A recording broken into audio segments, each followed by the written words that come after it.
ښاغلي جاوید همدرد صاحب ته چې هغه موږ ته یو ښایسته غزل معلومه جاوید همدرد صاحب. ډېره مننه شاکر صاحب.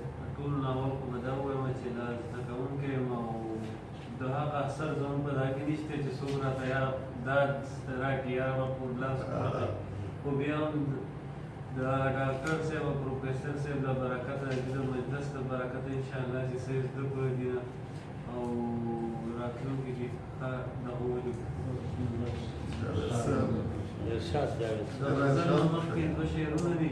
ارشاد بیا به لمبې وکړي زما د امید تت بسري توجه بیا به لمبې وکړي زما د امید تت بسري زما د سو ارمانونو ایرې مه لټوه. بیا به لمبې وکړي زما د امید تت بسري زما د سو ارمانونو ایرې مه لټوه. زړګیه دلته کې د مینې بخیلان اوسېږي. زړګیه دلته کې د مینې بخیلان اوسېږي. زړګیه دلته کې د مینې بخیلان اوسېږي. بیا د دې کلي د خانخېلو حجرې مه لټوه.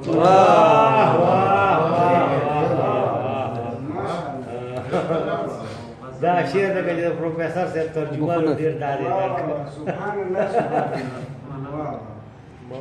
په دردېدلي زړه تاوده ریګونه تړم. په دردېدلي زړه تاوده ریګونه تړم. د خپل صادر په سریپس کې مې زخمونه تړم. دا ډېر کمالونه دي هغه ټول ملګري.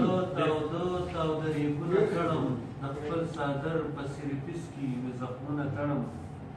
راځه مطربه غږوه پرې اوس د غم سازونه. راځه مطربه غږوه پرې اوس د غم سازونه. راځه مطربه غږوه پرې اوس د غم سازونه. د مات زړګي په رباب بیا نوي تارونه. ډېر ښه ډېر ښه ډېر ښه ډېر ښه ډېر ښه. راځه مطربه غږوه پرې اوس د غم سازونه. د مات زړګي په رباب بیا نوي تارونه تړم. چې هره ورځ انتها د ستمونو کوي. چې هره ورځ انتها د ستمونو کوي. تا سره څه به زه د مینې امیدونه تړم. څه به زه د مینې امیدونه تړم. زه په خاطر د خپل مین زړګي چې زانګې پکې. زه په خاطر د خپل مین زړګي چې زانګې پکې. د خپل مین زړګي چې زانګې پکې. د خیال په دنګو دنګو ونو کې ټالونه تړم. دا شعر بیا وایه دا شعر بیا وایه. زه په خاطر د خپل مین زړګي چې زانګې پکې. د خیال په دنګو دنګو ونو کې ټالونه تړم.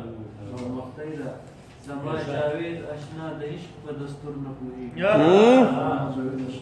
زما جاوید اشنا د عشق په دستور نه پوهېږي. زه هم ساده یم چې په مینه یې شرطونه تړم. ډېر ښه ډېر ښه ډېر ښه.